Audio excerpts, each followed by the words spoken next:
From the Library of Congress in Washington, D.C.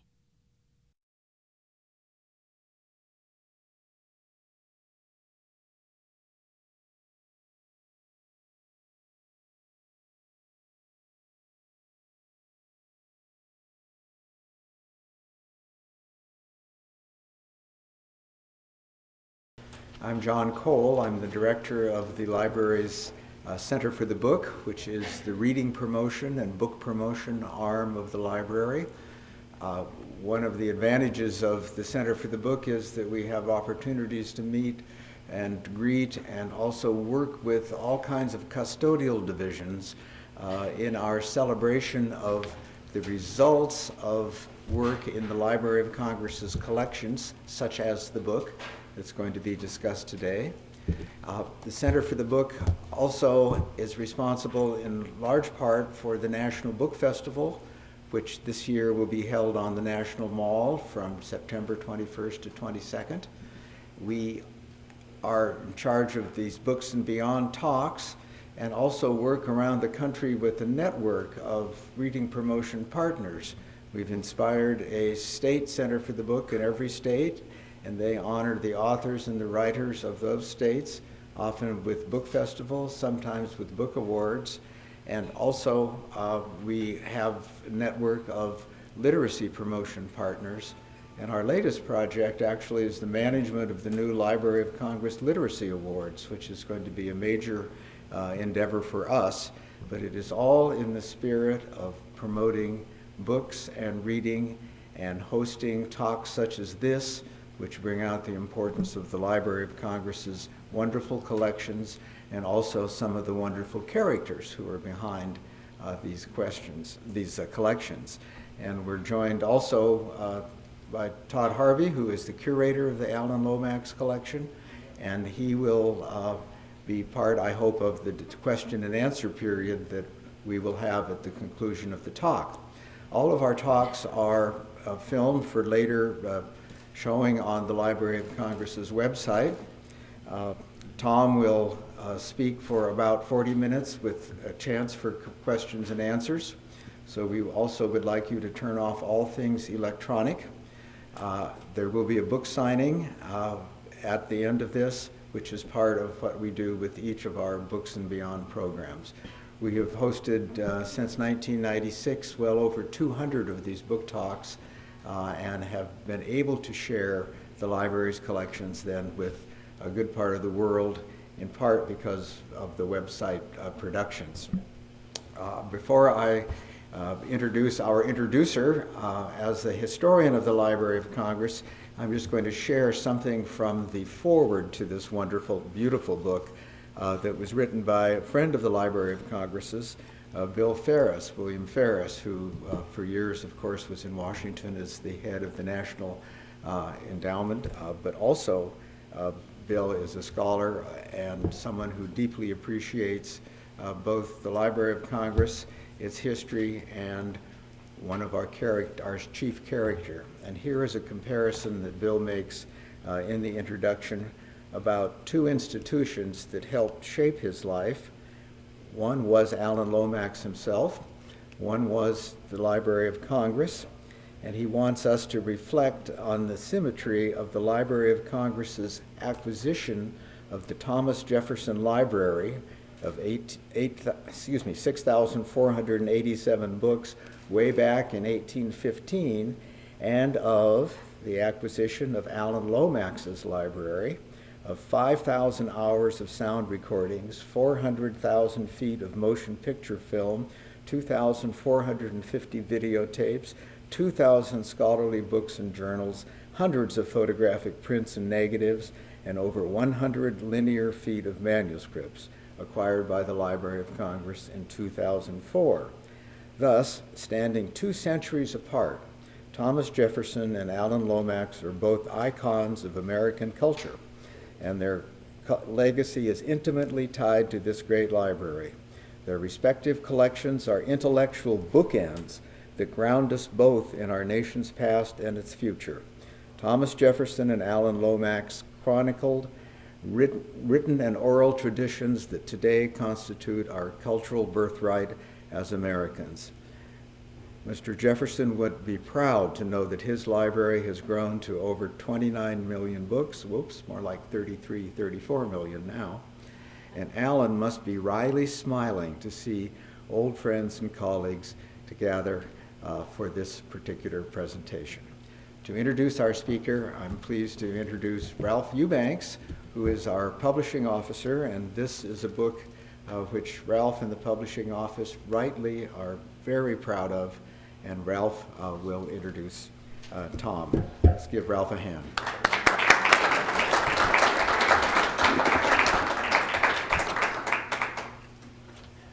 Thank you, John. I'm very pleased to introduce Tom Piazza, who's here to talk about the Southern Journey of Alan Lomax.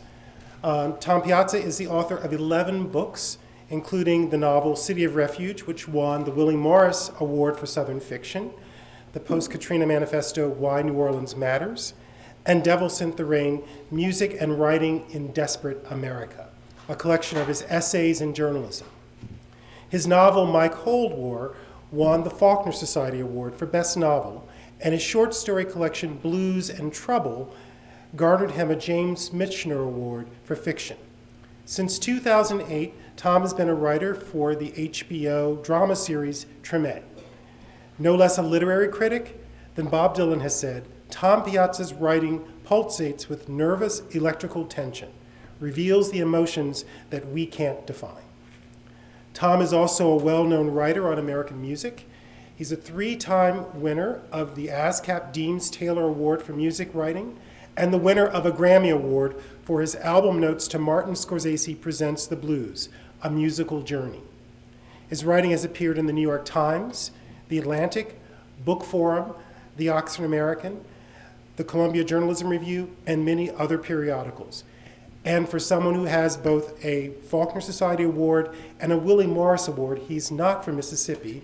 He's a native New Yorker. But he's made New Orleans his home for the past 18 years. So I'm pleased to introduce Tom Piazza.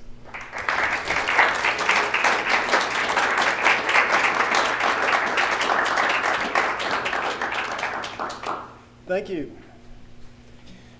Thank you, Ralph. I hope one of these days maybe to be an honorary Mississippian. We'll see. We'll see what happens. Thank you all for coming by here today for this talk.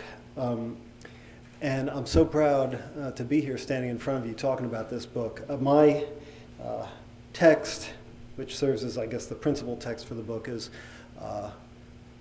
I hope an interesting part, but certainly the least interesting part of an extraordinary array of photographs and materials that document or that provide a window into an extraordinary moment in the life and career of one of the titanic figures of 20th century culture.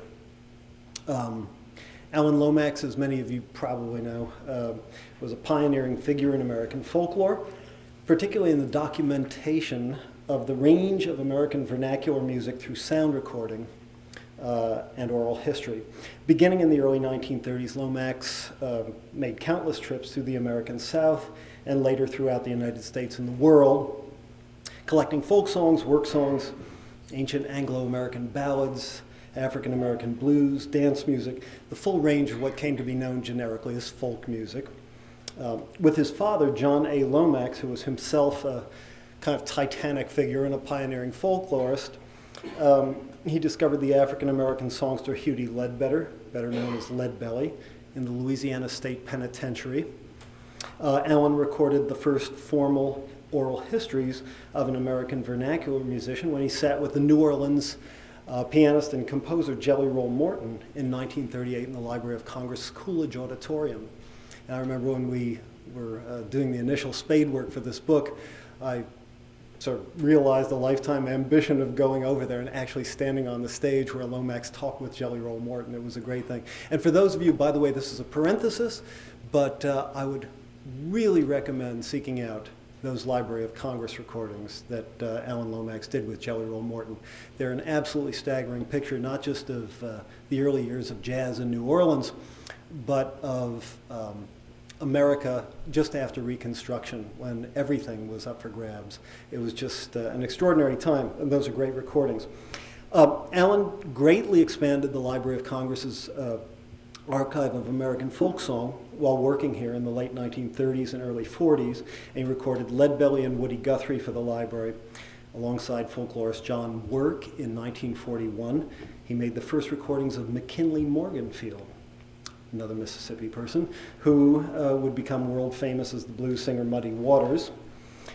He produced widely influential radio programs on folk music, recorded an astonishing spectrum of music in Europe throughout the 1950s, and he continued all of these activities well into his 8th decade and the final years of the 20th century before his death in 2002 at age 87. Just a remarkable figure in just about every way. But this book, The Southern Journey of Alan Lomax, opens a door into a more personal, you might even say intimate side of Lomax's sensibility through a medium with which we don't primarily identify him, which is to say photography. Specifically, the photographs and other materials in the book document a trip that Alan Lomax made through the American South in the autumn of 1959, with a brief coda in the spring of 1960. It was a homecoming for him in a figurative as well as a literal sense after a decade of self-imposed exile in Europe. With these stunning photographs, we get a new view of Lomax's relation to the subject matter of his work and his life, along with the sometimes startlingly immediate view of the people who were the source of all that extraordinary musical expression. It offers a double vision, one that not only takes in Lomax's subjects and their context, but that reveals a side of Lomax himself, and that's a vision that's hitherto been available only really in hints and glimpses. So what I want to do in this talk is give you a modest overview, because in this time period you could do no more than an extremely modest overview of Lomax's life and career. And then I'll try to give you a sense of how the Southern journey, as this little trip that he made through the American South in 1959 came to be called, fits into the arc not just of his career, but of American culture. And really and truly, the two could be kind of hard to separate, because I think much of what we've inherited as American culture, certainly vernacular culture, we know because of the efforts of Lomax. Excuse me while I do a little Marco Rubio here. I'm trying to maintain eye contact, but Alan Lomax was born on January 31st, 1915 in Austin, Texas, and his father, John A. Lomax, already had a reputation as a collector of folk materials, most especially cowboy songs. 5 years before Alan's birth, John A.'s book, Cowboy Songs and Other Frontier Ballads, had been published with an introduction by President Theodore Roosevelt, no less.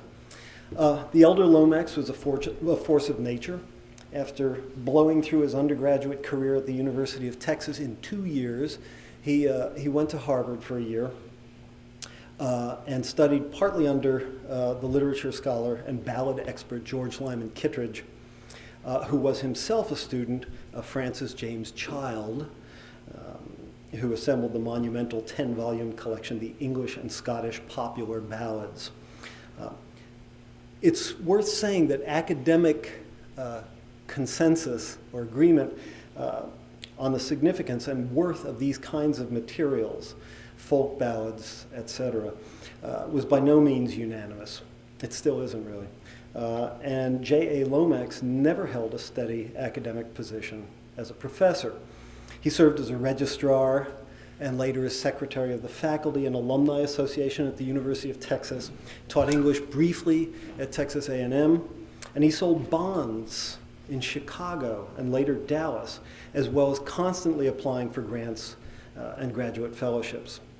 So in other words, he was a kind of crypto academic without portfolio in a funny kind of way, and I think worked hard all his life to get a kind of respect that never really came his way during his lifetime.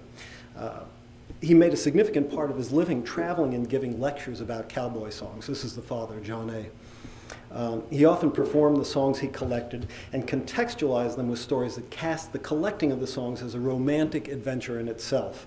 And much the same would be true of Alan, his son. Alan Lomax was, by all reports, something of an intellectual prodigy as a boy. He attended private schools, first in Austin and then in his senior year at Choate. And although his father really wanted him to go to Harvard, Alan stayed and matriculated at University of Texas in Austin to be close to his mother, who was very ill. And she died in May 1931. And Alan was just 16, and he was very depressed, but he agreed to go off to Harvard. And despite his intelligence and energy, Harvard was a bad fit for Alan Lomax. Given the death of his the death of his mother, his early taste of nightlife in the black section of Austin, and his fledgling interest in radical political ideology, Cambridge was bound to seem claustral to him. He disliked and this is a quote, sheltered Harvard students and the doubly sheltered Harvard professors, as he described them in one letter home. And as the year went on, his interest in his studies waned. And he also seems to have gotten really involved with, or at least very interested in, the communist movement, which at that time attracted so many idealistic younger Americans. At the end of that school year, his scholarships were not renewed, and he headed back to Texas. He was restless. The restlessness and the constant hunger in this man is a theme and a sort of figure in the carpet throughout his entire life. At the time when he got back, he just couldn't stay put. He wanted to join the Merchant Marine, had all kinds of ideas. He wanted to travel. In that same letter home, in which he talked about the sheltered Harvard students, he expressed admiration for a Russian movie he had seen. I don't think it's been documented which movie it was, but in it the characters were, and here's the quote from his letter, he says, they were working intensely, unselfconsciously, eating, drinking, working with an enormous gusto that will probably always be denied to me. This combination of romantic energy with a genuine affinity for working class people, along with a profound sense of the gulf between them and himself, would characterize Alan personally and professionally for the rest of his life. He returned to the University of Texas for the 32-33 school year, but while he had been away, the nation's economic crisis had deepened badly, sharply, and his father's bond business was doing badly. And Alan had the sense that his father was heading for some kind of at least trough or possible breakdown, very serious depression. And Alan did something very interesting, and in one of those kind of life-changing moments, he suggested that they make a song collecting trip together, father and son. And in the summer of 1933, they did just that, and they headed south with newly acquired recording equipment. My God, I wish we could have this recording equipment here for you to see. It's, in a time when we have iPhones that could record this whole lecture in, high definition and then send it out to thousands of people over the internet. The recording equipment is hard to describe. It was as big as a truck, practically. Anyway, they headed south with this extraordinary array of recording equipment and headed for a series of penitentiaries in order to record work songs and field hollers from the prisoners. And that trip marked John A. Lomax's return to active collecting, and it was the beginning of Alan's life work.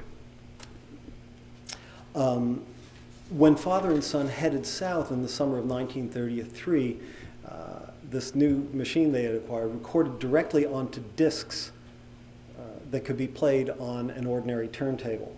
The disc recorder weighed over 300 pounds. And it took up most of the rear of the car in which they traveled. Along with the recorder itself, they had to carry piles of these aluminum blank discs onto which the recorder would actually, etch the music. When it was impossible to get their portable recording studio, cum car, in proximity to the subject, of their efforts, Alan would have to remove the machine from the car and drag it to where the music was, whether it was up in the mountains someplace or in a prison compound. Moreover, they did this during the heat and the heart of summer in the American South, in places where the temperatures regularly got into the 90s or higher. And there was no air conditioning, of course, especially in the Texas, Louisiana, and Mississippi penitentiaries that were their primary destinations. For Alan, the trip was a profound, life-changing experience. I dwell on it here because I really think this was the place where his sense of sort of basic affinity for this music and his sense of a life mission really got fused.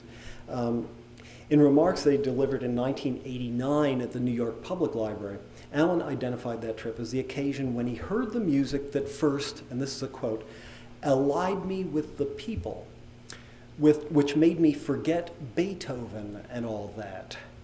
In the Texas prison camp, where black men driven from can to cant under the shotgun had the glorious humanity to make great music. It was a shock to see men who might otherwise have been faceless and voiceless to outsiders show a sense of life and humor and wit, not to mention the will to beauty, in circumstances that were, to say the least, oppressive. It was that juxtaposition of the painful human situation with the insistence on the assertion of humanity that put not just a human face but a spiritual significance on a social dynamic that Alan had previously considered only in hypothetical terms. The music itself, the songs, all were suddenly folded into a kind of unified field. Rhythm, attitude, tone became connected to a body of physical gesture, stance, context that illuminated everything with a light from a new angle. And for Alan, it represented a kind of secondary radicalization, you might say, the fusion of his political stance with the mission of collecting. It's also worth saying that left or leftist politics had swerved in a new direction in the mid-1930s when they had undertaken that trip. Efforts to establish a proletarian music, quote unquote, written by American composers trained in European classical technique, were replaced by a movement to use vernacular forms of music and culture to further the left-leaning ideological agenda. The Popular Front idea provided the ligature to connect the expressive efforts of quote-unquote common people with the ideals of a vanguard movement. What might have been seen in a different light as provincial or regressive had had its polarities reversed and now represented the voice of the folk, undefiled by the corrupting effects of commercial media and the temptations of big city sophistication. So when Alan, who already had his sympathies pointed leftward, encountered not just the cultural expression of these prisoners, but the prisoners themselves, it had the effect of revelation. In 1935, he made his first collecting trip without his father through Georgia, Florida, and the Caribbean in the company of the folklorist Mary Barnacle and Zora Neale Hurston, who, of course, was a very significant writer in a number of arenas. His activities soon began to eclipse his father's in scope and magnitude, and the following year, he began working for the Library of Congress. And between 1935 and 1942, he made collecting trips almost every year, covering an astonishing amount of territory, almost all of it east of the Mississippi River. In 1938 and 39, his efforts centered on the Midwest and New England, respectively. The rest of the time, his efforts led him south. During this time, and through the 1940s, Alan also produced radio shows and oversaw the assembling of several books, a couple of them in collaboration with his father. He was also increasingly involved in radical political activities, including Henry Wallace's presidential campaign and the formation with Pete Seeger of People's Songs, which was a project to harness the singing ideal to the labor movement by means of creating union choruses and gathering folk performers to raise money for progressive causes. In his foreword to the People's Songbook, published in 1948, Lomax wrote that the songs in the book were part of, quote, an emerging tradition that represented a new kind of human being, a new folk community composed of progressives and anti-fascists and union members, and had been, quote, tested in the fire of the people's struggle all around the world. Now, this kind of talk unsurprisingly, put him on the radar of the FBI and other hunters of radicals. As early as 1942, he was questioned about his activities under oath by the FBI. And although he denied membership in the Communist Party, his activities and statements pointed toward at least a significant degree of sympathy with radical movements. And although he was supported by the Librarian of Congress at the time, Archibald MacLeish, and Agency Director J. Edgar Hoover declined to proceed with any action against him, Allen was to be watched closely from that time on. For the rest of the 1940s, he raised money for leftist causes, consorted with the likes of Paul Robeson, Earl Robinson, who wrote the song Joe Hill, and Aaron Copland, and he advocated for the cultural centrality of disadvantaged and working class people. But when the nation's fear of Russian-inspired communist infiltration began to come to a boil in the late 1940s, these activities were flags to attract the attention of red hunters and red baiters. And when Lomax found himself listed in June 1950 as a subversive in the pamphlet Red Channels, which was a listing of supposed communists and sympathizers in the media, Allen saw the writing on the wall. And he left the U.S. in September 1950, ostensibly to assemble a library of world folk music for Columbia Records. And he stayed away for 8 years. Now, when he left the country in 1950, he left his wife and his child and his job, and he left the culture that had given him a overarching mythos out of which he could operate. He used his time well, to say the least, traveling through the British Isles as well as Spain and Italy, using some of the same techniques that he had employed at home to find traditional musicians and record them. He covered an astonishing amount of ground. It was also a period of great personal challenge and growth for Allen himself. For a long time, he seems to have recognized a tension between his private search for meaning as an individual and the ideological rationale for his work. The idea that we are less important as individuals than as, quote, links in a chain, in Pete Seeger's phrase. In the 1950s, he would write that, this is another quote, "The primary function of music is to remind the listener that he belongs to one certain part of the human race, comes from a certain region, belongs to a certain generation." The emphasis, in other words, was not on self-expression or the realization of a personal vision of experience or existence, but on a connection with a community and with the past. Yet, in an unsourced 1946 document quoted in John Schwed's excellent biography of Lomax called Alan Lomax, The Man Who Recorded the World, and I'd recommend that also to anybody who has deeper interest in Lomax's life and career. Lomax himself addressed this disconnect between his underlying motives and the rationale for the work that came out of them. This is a quote. "What were my own purposes in living this way? What are my reasons for continuing to immerse myself in this quagmire of folklore? What do I like? What do I think about? Why am I born? What path shall my feet follow? All the paths that have opened up before me so far have been the paths of other people. I know the kind of intellectual, moral, and emotional structure that can be made out of folklore. It is a lack of personal conviction that is my problem." Allen's time in Europe, although he experienced homesickness, periods of frustration, and constant financial worries, had a transformative effect on him. Freed both from his father's shadow and from the harness of institutional involvement, he seemed to find his way toward a kind of pleasure and physical presence in the world. And I go into detail on this because I think that this is the foundation of what we end up seeing in his photographs that he took during the Southern journey. And he also found, I think, a more direct and immediate connection to the people who made the music he recorded, which had eluded him before. Spain, in particular, seems to have opened him up. In his notebook, he wrote, "Day hot, the sea near, figs, oranges, plums, pears ripening. I decide to settle for life in every town and marry every sweet young señorita I see." Words, movement, ambition are conquered by the sheer pleasure of living. What I want to do is swim, sleep, stare, chat. And if there is anything more pleasant than chatting with a black-eyed girl on the Rambla, the shaded promenade in Palma, between 9 and 11:30, I never ran into it. Perhaps not coincidentally, Alan began taking photos in earnest during his time in Europe. He had always taken pictures, but now he seemed more attuned than ever to the nuances of movement and expression that accompanied the musical performances he was documenting. He also began developing some of the theories about the relations between a region's sexual and social mores, and the kinds of music produced by the region's people.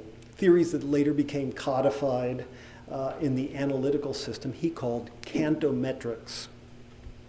His mind was full of plans for books, plays, for a television series, even for a ballet. Here's another quote. All the imaginative qualities that were repressed all my life are beginning to merge now for the first time. I can tackle literally anything I choose.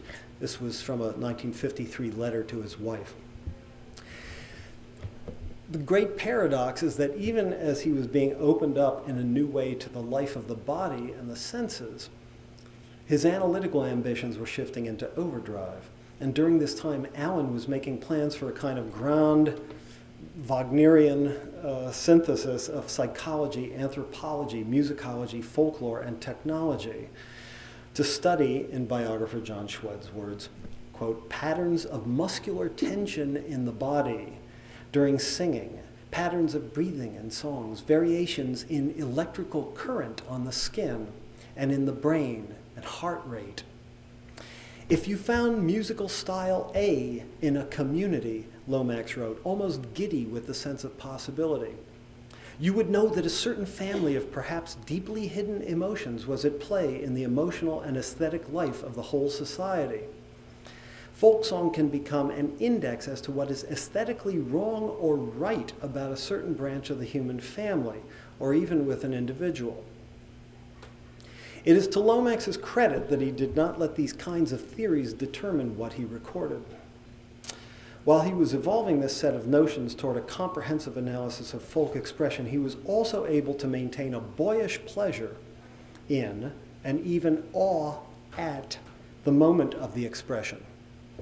Then words, movement, ambition would indeed be conquered by the thing itself in all its uniqueness.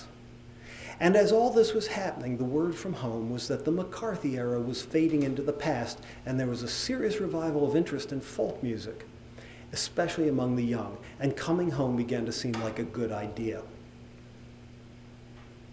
Eye contact.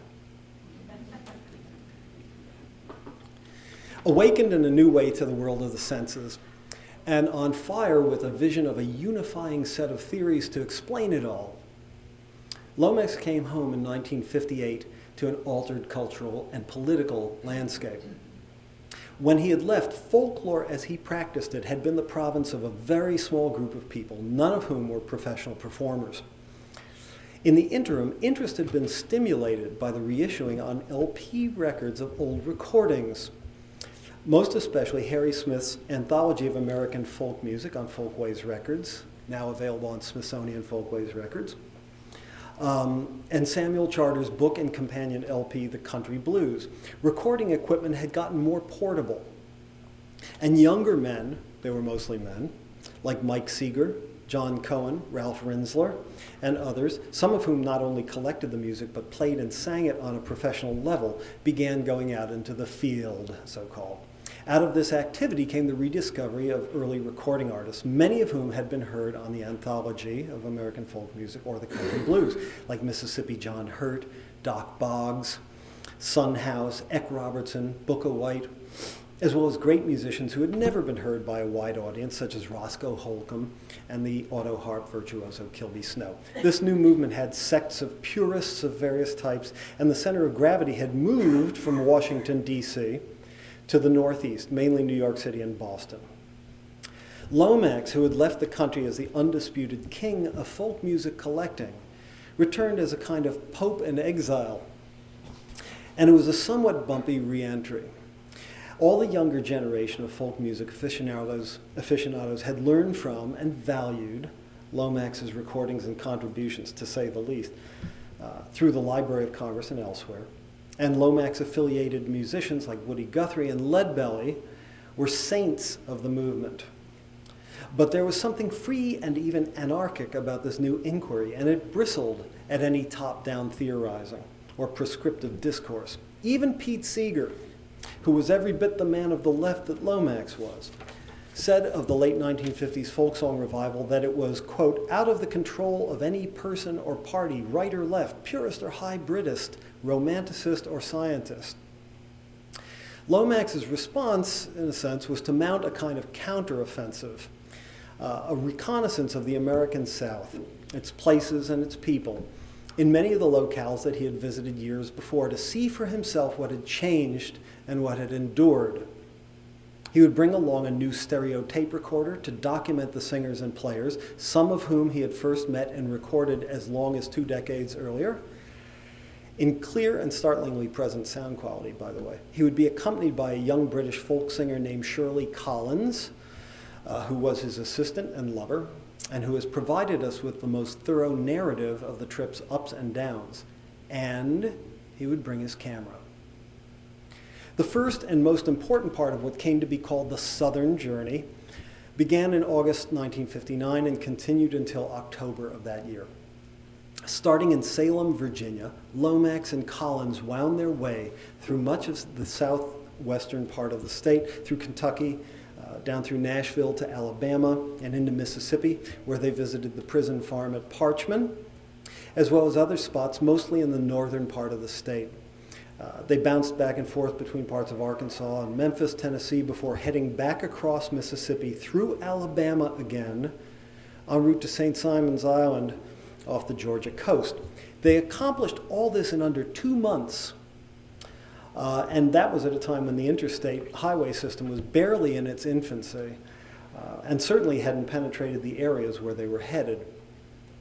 To this day, the roads in southeastern Virginia, as well as in the mountainous neighboring areas of Kentucky, Tennessee, and West Virginia, can be almost unbelievably tortuous when you leave the main highways. It's hard to imagine the difficulties of navigation 50 years ago as the duo made their way up and into, quote, lonesome hollers, shady groves, and heads of creeks, in Shirley Collins's words, to record people like Wade Ward, Hobart Smith, and Texas Gladden.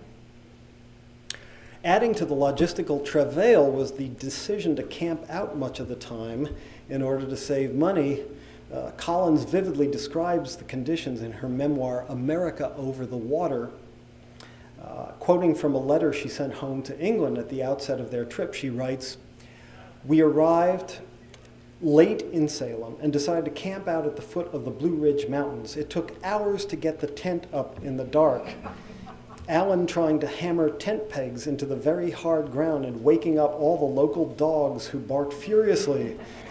While I fussed about snakes and spiders, Alan got very cross, and when he finally crawled in onto his air mattress, it collapsed. Still, the riches they were about to mine affected them both profoundly. The artists were for the most part commercially unrecorded, although several, like Wade Ward and J.E. Maynor and a couple others, had made a handful of recordings many years earlier. Lomax's major finds, including Hobart Smith, Texas Gladden, the great ballad singer Almeda Riddle, and the great bluesman Fred McDowell, became irreplaceable figures. Their contributions moved to the center of our understanding of traditional American music. On the trip, Lomax recorded 80 hours of music and conversation on a stereo reel-to-reel tape recorder with new, expensive microphones. Lomax set up the recorder and used a new reel for each new occasion.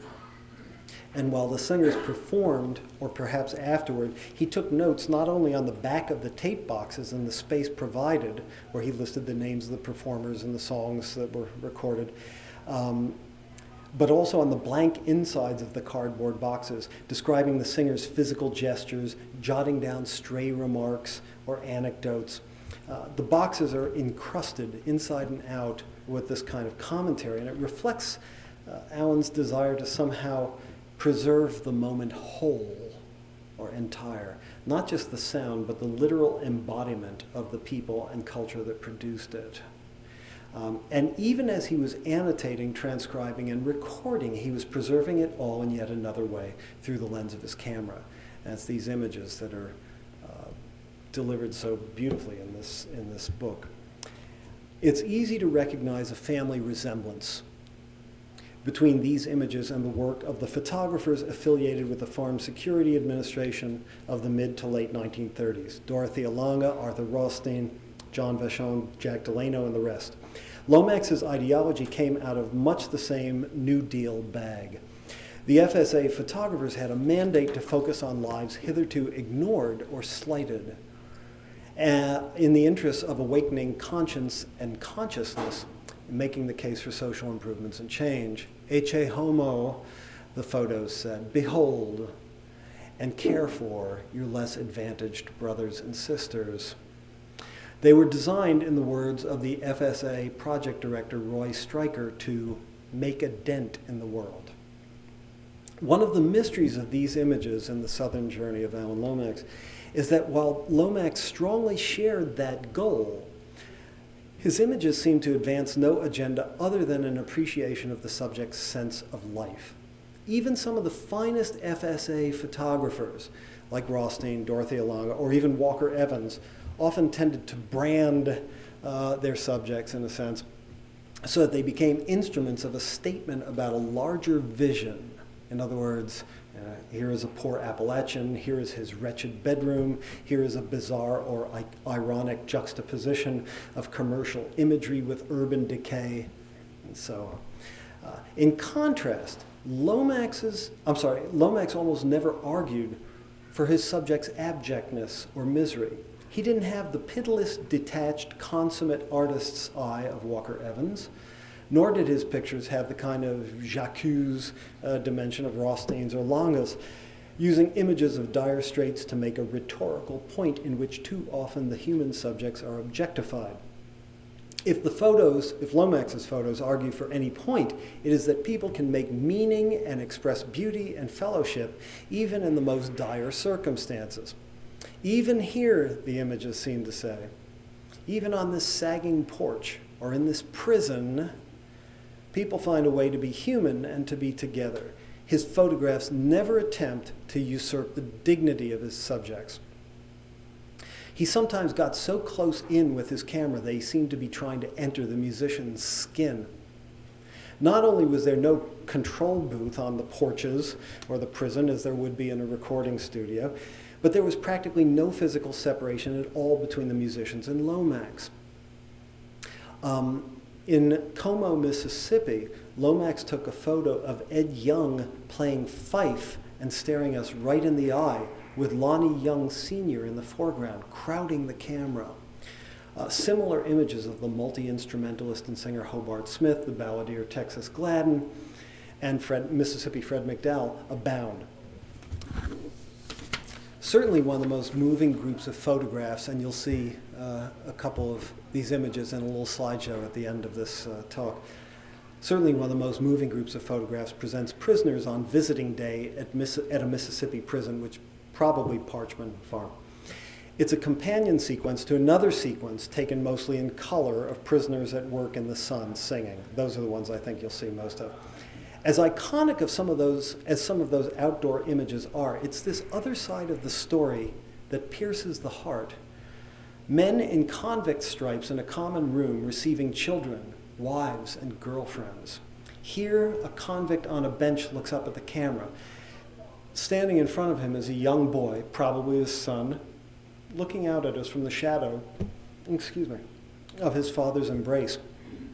One man seated next to a woman with his arm draped around her smiles at the camera along with his companion. It could be an anniversary shot at a nightclub, except for those stripes. In perhaps the most moving image of all, one of the men is crouched down in front of a little girl who wears a white frock and sits on a bench holding a soda pop and listening intently to what the man is saying. The subtext of it all is that while these men are prisoners and may have done bad and even hideous things, they are still, in a phrase to be found in more than one blues, somebody's angel child, or father or husband. And behind the images is also the clear echo of the emptiness that will be there when the families have gone. One place where Lomax and his companion Shirley Collins did not feel comfortable getting quite so close was near Blackie, Kentucky, where they tracked way back up a dirt path into the woods to document a Baptist prayer meeting, and you'll see one image from that sequence also in this slideshow. Collins, writing about the afternoon in America Over the Water, tells us, "The surroundings were pleasantly rural, but before long I started to feel nervous, fearful even." This is a prayer service, remember. "The people stared at us as we arrived and set up our recording equipment." And then, paraphrasing, "After an hour or so, the preacher began railing against their presence at the meeting, calling the recording equipment the work of the devil, and predicting eternal damnation for the visitors." Okay, conditions were of course different in America in 1959 than they were in the Depression heyday of the Farm Security Administration. It's true, but times were still tough, to say the least, in the areas where Lomax traveled. Within a couple years of Lomax's southern journey, national attention would be focused on the poverty and dire conditions in Appalachia by the 1962 CBS television documentary Christmas in Appalachia, as well as books such as Michael Harrington's The Other America and Harry Caudill's Night Comes to the Cumberlands, and of course the Deep South locations in Mississippi and elsewhere were about to be hurled into the tumultuous waters of the civil rights movement. So the entire troubled landscape of the southern journey was about to enter the consciousness of the entire nation, even as the consciousness of the rest of the nation was about to enter and alter the world we see in these photos.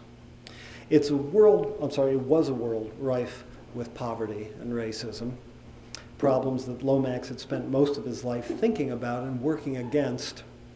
Yet it was also a world that had developed precious and vulnerable cultural strategies for transmuting pain and travail into beauty through the sound of its musicians and singers, its tradition bearers, if you will.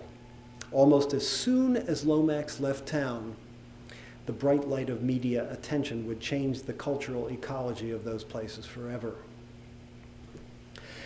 For the rest of his life, after this extraordinary and fortuitous exploration into a world that was about to disappear forever, Alan Lomax kept doing what he had always done in the arenas of politics, culture, and folklore. He became a member of the board of the enormously important and influential Newport Folk Festival, continued his traveling and collecting activities with time in the Caribbean, continued his work with Cantometrics and expanded the idea to cover dance, a field he termed choreometrics, produced the fine American Patchwork series of music documentaries, received the National Medal of the Arts from Irony of Ironies, Ronald Reagan, and wrote the very powerful book, The Land Where the Blues Began. John Schwed's recent biography, as I said before, Alan Lomax, the Man Who Recorded the World, is an excellent overview of this brilliant and finally heroic life. This is a coda. When in 1967 Lomax compiled the song collection Hard-Hitting Songs for Hard-Hit People, the book was illustrated with photographs largely chosen from the FSA catalog, those 1930s images, as appropriate running testimony to the messages contained in the songs. The combination of the photos and the no-holds-barred songs lent the book an inescapable aura of agitprop. And yet when Lomax himself was behind the camera, he set the emphasis in a different place, not ignoring the hard conditions, but singing the beauty of the people who sang despite those conditions. Behind all the outsized achievements, the theorizing, the advocacy, the restless traveling, there remained alive the very young man whose life was changed utterly by the experience of hearing the live nerve of a nation's music, its very soul, transmitted in the vivid present by people considered expendable by most of the population. That transfiguring moment became the animating spirit in all the work he was to do. It lives in all the recordings he made. And Lomax's own experience, the deepest part perhaps of his own soul, lives in these very human, very open, and immeasurably valuable images from the lost world he had found. And now I'd like to just end that with a little silent. This should last about 2 or 3 minutes. It's a procession of images that was assembled by the team at the Library of Congress. And I want to also, before I show this, thank a few of the principals involved here, Ralph Eubanks, Amy Hess, Todd Harvey, for all the great work that they did on this project. So let me see if this will in fact work. I think it will. So let's take a look. You can look at these monitors on either side and hear just a sort of sampler of some of the images that Lomax took during that trip.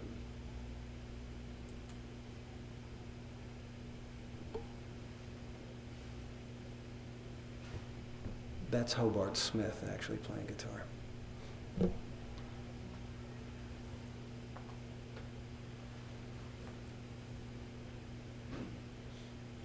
That's the prayer meeting in Kentucky where they felt threatened. Doesn't look too bad. Now these are the color images that he took at the prison farm, which, as I say, I think is parchment.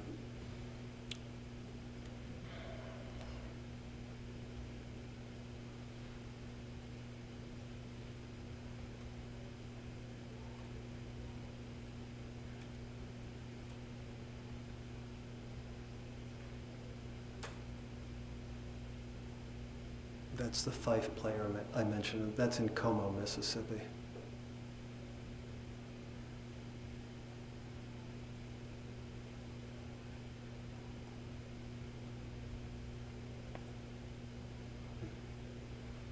He's playing quills,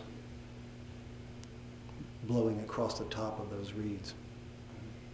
That's Mississippi Fred McDowell. That became a very famous image.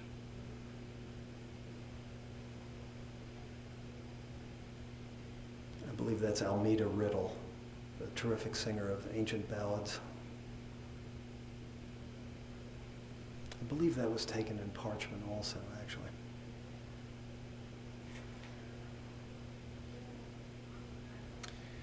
This was taken in 1960 on a sort of coda trip that he made where he produced or helped produce a film for the Colonial Williamsburg Foundation.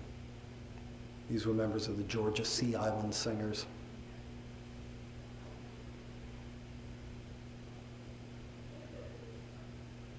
And that's it. Okay, thanks very much, and I'll take some questions if you have any.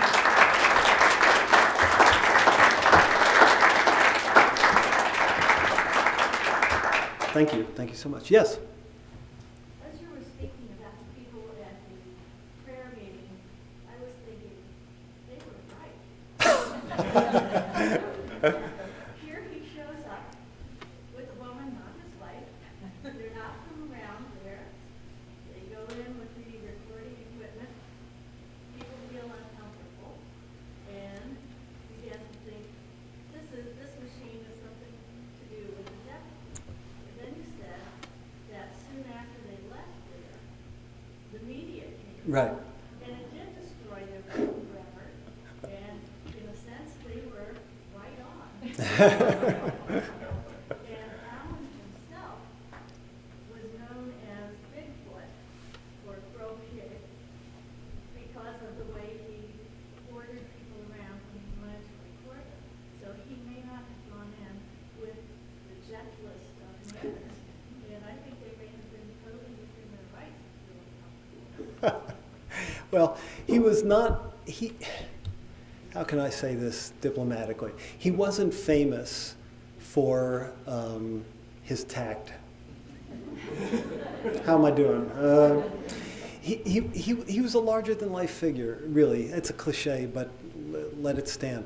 And I don't know that anybody without those kinds of outsized energies and the occasional obliviousness or insensitivity to the fine flora of human feelings that goes along with those outsized energies very often, I don't know that anybody without those outsized energies could have encompassed what Lomax ended up encompassing in his life. So whether we want to say that's diabolical or not, you know, it's sort of just the way it is. We have this astonishing legacy, and doubtless there were people who bristled, and probably with good cause in many contexts, you know, at the way in which their lives were entered into. And, as far as bringing the light of media attention in, yes, well, you know, it's that way whenever you document anything that's very beautiful and very precious and a part of a community that has theretofore been kind of a closed community. I say this in all guilt, having written a book about New Orleans after Katrina, sort of, you know, arguing for the restoration of the city and mentioning all the wonderful things in the city. And then sure enough, after the city got back on its feet, people started going to these restaurants I had mentioned, and now I can't get a reservation there. So anyway, it's sort of, I think, the price of the project to a degree. Yeah, Todd. I'm Todd Harvey. I'm the curator of the Lomaxs collection. I just want to say that this is what happens when a gifted writer and speaker comes into contact with the library's collections. You have a wonderful book like this and a great lecture. And I think that all along the line, this has been a wonderful collaboration between the Folk Life Center and the publishing office. It was Ralph's idea in the first place, so you can blame him. and thanks to Ralph for identifying the right people to write the text for this book. I'm very grateful, Tom. It's a highlight as a curator to work with the writer. You know, Tom came and did his work, he did the research, and he looked at the materials, and this is the result. So thanks, Tom. Oh, gee whiz. Thank you, Todd. Thank you. That's very, very meaningful words, and I mean, you know, it probably goes without saying, but I'll say it anyway, that I couldn't have done this without your help and the help of everybody else in the department. I mean, but especially going down to see the archives was just an extraordinary, absolutely extraordinary experience.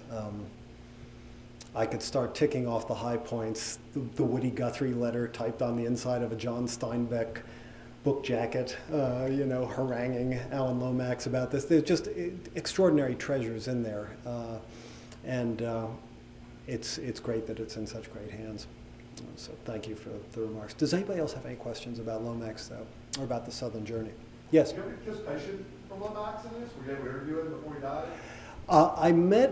I met him only once, very briefly in, when did we go to the Folk Alliance, Mary? Was that 98, 97? Sometime around then, 1997, 98, maybe 1999, although I think it might have been before that.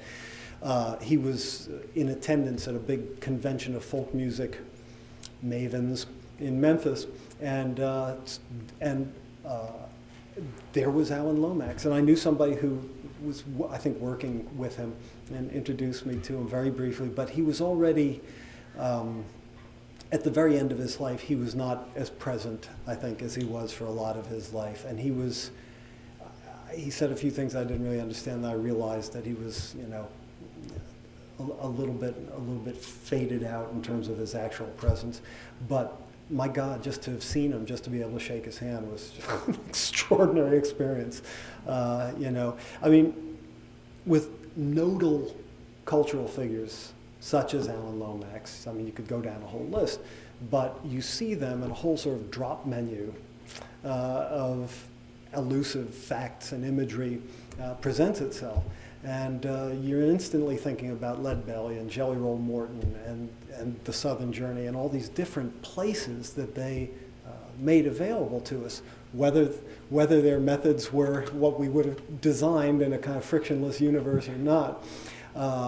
It's a titanic achievement. So yeah, but that was the only time I ever had a chance to actually be in the same room with them. Anybody else? Okie dokie. Well, listen, I want to thank you very much, and I'll be over here to sign some books afterwards. Thank you so much, everybody. This has been a presentation of the Library of Congress. Visit us at loc.gov.